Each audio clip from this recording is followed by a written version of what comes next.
हम लोग source of Muslim law किए थे। हाँ, पिछले क्लास में हम लोग सोर्स ऑफ मुस्लिम लॉ किए थे। आज हम लोग करेंगे school of Muslim law. School of Muslim law, ठीक है।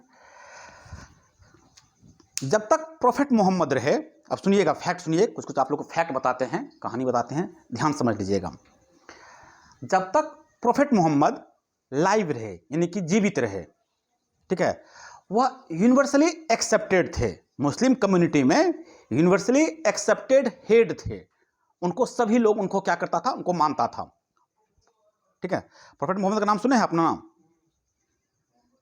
इस्लामिक कॉमनवेल्थ, इस्लामिक सोसाइटी के जो हेड थे, जो यूनिवर्सली एक्सेप्टेड थे, वह थे प्रोफेट मोहम्मद। वहां तक तो, हाँ, मोहम्मद साहब, वहां तक तो कोई दिक्कत नहीं है। दिक्कत कहां हुई? उनके मृत्यु के बाद। ओके, जब उनका इंतकाल हो गया, जब उनका देहांत हो गया, उसके बाद उसके सक्सेशन के लिए, सक्सेशन समझते हैं आप लोग, उत्तराधिकारी, कि उनकी जगह पर अब कौन बैठेगा, इस चीज के लिए क्या होने लगा? आर्गुमेंट होने लगा, बहस होने लगा, अलग अलग जो है विचार उत्पन्न होने लग गया कि कोई कह रहा था ये बनेगा, कोई कह रहा था ये बनेगा, ठीक है। ओके, उनके जीवित रहते, प्रोफेट मोहम्मद के जीवित रहते, तो वो तो चीफ एडमिनिस्ट्रेटर थे, universally accepted chief administrator of Muslim society. वो जो कहते थे मुस्लिम कम्युनिटी या मुस्लिम सोसाइटी वही करती थी, ठीक है। लेकिन उनकी मृत्यु के बाद क्या हुआ? आफ्टर हिज डेथ जो इमीडिएट प्रॉब्लम क्रिएट हुआ वो ये हुआ, ठीक है ना, कि कौन उनका सक्सेसर होगा, इस बात की खोज शुरू हो गई। फाइंड आउट हिज सक्सेसर, अब उनकी जगह कौन लेगा, ठीक है। तो जो great majority of Muslim community थी, जहां बहुतायत मुस्लिम जो थे, ठीक है, उनका मानना था, क्योंकि प्रोफेट मोहम्मद क्या थे, वह यूनिवर्सली एक्सेप्टेड जो थे, हेड थे, तो जो सक्सेसर हो वह इलेक्शन के माध्यम से आए, चुन कर आए, क्योंकि हमारे चुने हुए प्रतिनिधि को सभी लोग एक्सेप्ट करते हैं। चुने हुए प्रतिनिधि का यही मतलब हुआ, जिसको बहुत सारा लोग वोट करेगा वो क्या होगा, चुना जाएगा, उसको लोग मानेगा। तो जो मेजॉरिटी ऑफ मुस्लिम कम्युनिटी के जो लोग थे, उन्होंने सजेशन दिया क्या, should be an elected for successor of the profit, कि प्रॉफिट के लिए अब जो अगला प्रॉफिट होंगे उनकी जगह पर जो उनका सक्सेसर होगा वह क्या हो, इलेक्शन के माध्यम से आए, चुन कर आए। क्लियर? और इस विचारधारा को जो मानने वाले लोग थे कि इलेक्शन के माध्यम से होना चाहिए, इस विचारधारा को मानने वाले थे आयशा बेगम। उनका नाम आप लोग राइट डाउन कर लीजिए, Ayesha Begum. This view was advocated by Ayesha Begum, AYESHA, Ayesha बेगम।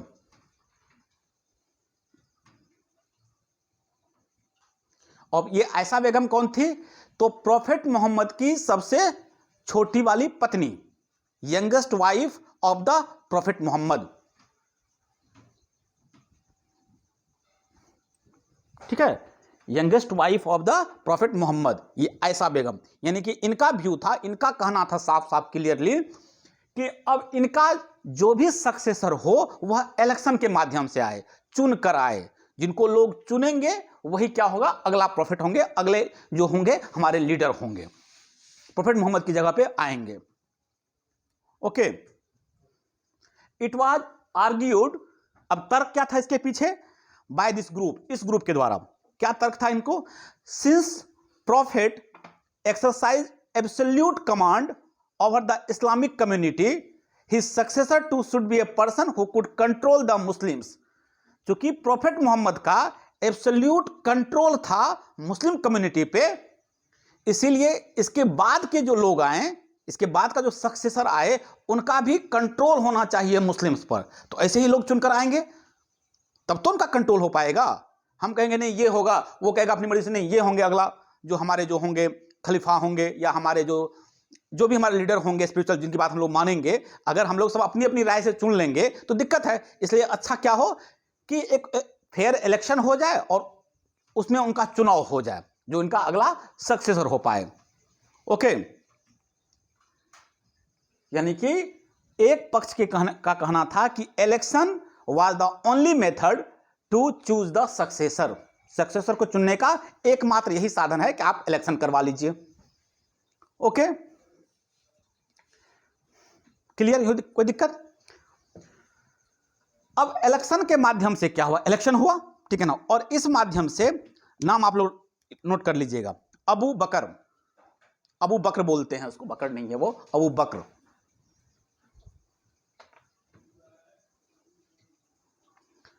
ठीक है ना। According this view an election was held, चुनाव हुआ, in which Abu Bakr who was father of Ayesha Begum. Abu Bakr कौन थे? आयशा बेगम के पिताजी। और आयशा बेगम कौन थी? हाँ, प्रॉफेट मोहम्मद की सबसे छोटी वाली वाइफ। ठीक है, हाँ, तो इनके पिता थे अबू बकर। उनका चुनाव हुआ अगले सक्सेसर के रूप में। क्लियर? कहानी समझ में आ गई? फैक्ट समझ में आ गया? और अबू बकर जो है वो पहले खलीफा कहलाए एंड बिकेम द फर्स्ट खलीफा। इनको क्या बोलते थे हम लोग? खलीफा। उनके सक्सेसर को हम लोग खलीफा बोलने लगे, फर्स्ट खलीफा। ठीक है ना। और इन्होंने ही, अबू बकर साहब जो फर्स्ट खलीफा हुए, इन्होंने ही सुन्नी स्कूल का फाउंडेशन रखा। ठीक है ना। This group of Muslims with its leader Abu Bakr, ठीक है ना, become the Sunni sect of Islam. वो इस्लाम के क्या कहलाए? जो सुन्नी स्कूल है उसके फाउंडर कहलाए। उन्होंने ही इसकी क्या की? स्थापना की। एक कहानी समझ में आ गया? ये वाला पार्ट समझ में आ गया आप लोगों को? ठीक है। और ये लोग बेसिकली जो प्रॉफेट मोहम्मद थे, उनका जो ट्रेडिशन था, ट्रेडिशन पढ़े ना, tradition is the source of Muslim law, पढ़े थे हम लोग कि नहीं पढ़े थे? जिसको हम लोग सुन्ना बोलते हैं, हदीस सुन्ना, उनको ये लोग मानते थे। इसके ये लोग फॉलोअर थे कि प्रॉफेट मोहम्मद साहब जैसा कहे हैं, जैसा वो करते थे, जो प्रैक्टिसेस में था, हम लोग उनको फॉलो करेंगे। ये इस स्कूल के लोगों का मानना था। क्लियर? एक पार्ट हमारा ये हो गया सुन्नी स्कूल का। अब आ जाइए शिया स्कूल में, आ जाइए आप लोग। तो एक ग्रुप क्या चाहा? एक ग्रुप चाहा कि इलेक्शन हो। एक वर्ग के लोग जो थे, मुस्लिम कम्युनिटी के लोग जो थे, वो चाहे कि सक्सेसर के रूप में उनका चुनाव हो, जो इलेक्शन के माध्यम से चुनकर आएंगे। जिनके माध्यम से कौन आए? अबू बकर साहब आए, आयशा बेगम के पिताजी। ओके। अब जो एक मेजोरिटी ग्रुप चला गया उधर, एक माइनॉरिटी ग्रुप था, मतलब कि जिसमें अल्पसंख्यक इसको बोलते हैं, the group of minority of Muslims. इनका क्या कहना था? इनका कहना था कि चूंकि प्रॉफेट मोहम्मद हमारे क्या थे? स्पिरिचुअल लीडर थे, स्पिरिचुअल हेड ना थे। स्पिरिचुअल समझते हैं? आध्यात्मिक, धार्मिक। ठीक है ना। वो क्या है? हमारे spiritual headship of the prophet. इस वजह से क्या था? उनका कंट्रोल था मुस्लिम कम्युनिटी पे। तो इनका तर्क था, जो माइनॉरिटी ग्रुप था, इनका तर्क था कि चूंकि वह हमारे स्पिरिचुअल हेड थे, हमारे स्पिरिचुअल लीडर थे, तो इनका जो सक्सेसर हो ना, वह भी क्या हो? स्पिरिचुअल हेड हो। और ये स्पिरिचुअलिटी जो है वो कहां से आएगा? तो कहा कि जो ये आएगा ब्लड रिलेशन से। समझे? ये कहां से आएगा? ब्लड रिलेशन से। देयर कंटेंशन, यानी कि इनका जो कंटेंशन था, was that the prophet successor should be a spiritual leader of the community as prophet himself. जैसे कि प्रॉफेट साहब स्पिरिचुअल लीडर थे, तो उनके सक्सेसर को भी क्या होना चाहिए? स्पिरिचुअल लीडर होना चाहिए। ठीक है ना। तो a person who is related to prophet Mohammad through blood और बिलोंग्स टू हिज फैमिली। और ये चीजें खून से आता है, ये वंशानुगत है। जिनका पिता अच्छा होगा तो उनके खानदान में लोग अच्छे होंगे, ऐसा मानना है। ठीक है ना। They argued that this quality comes through the nobility of blood. ये खून से आता है, जो जिस तरह के वंश में पैदा हुआ है वो उसी नेचर का होगा, उसी स्वभाव का होगा। इन जनरल हम लोग ऐसा जानते हैं। ओके, तो इनका जो तर्क था वो ये तर्क था कि ये चीजें खून से आता है, या जो प्रोफेट मोहम्मद के जो क्लोज रिलेटिव्स हैं बाय ब्लड, जो उनके नजदीक रहे थे, जो थ्रू ब्लड आ रहे हैं, उनका सक्सेसर के पद पे होना चाहिए। ये इलेक्शन के माध्यम से नहीं आना चाहिए, बल्कि ये खून से वंशानुगत होना चाहिए, उनके खानदान का ही कोई क्या हो, प्रोफेट मोहम्मद हो। ओके, और इस ग्रुप का हेड कौन था, कौन इसको कौन व्यू दिया था, तो फातिमा, नाम लिख लीजिए आप लोग, इसका थी। इस ग्रुप का आ गया आयशा बेगम, जिन्होंने कहा था कि इलेक्शन होना चाहिए। और आयशा बेगम कौन थी, प्रोफेट मोहम्मद की पत्नी, जो ऐसा मानता था कि उनके खून के रिलेशन से ही लोग आने चाहिए, उनके खानदान से ही कोई आना चाहिए सक्सेसर के रूप में। इस बात को जो आर्ग्यू कर रहा था, इस बात का जो तर्क दे रहा था, वो थी आयशा। और आयशा कौन थी, प्रोफेट मोहम्मद की बेटी, सॉरी फातिमा ना, सॉरी आयशा नहीं, फातिमा। और फातिमा कौन थी, प्रोफेट मोहम्मद की बेटी।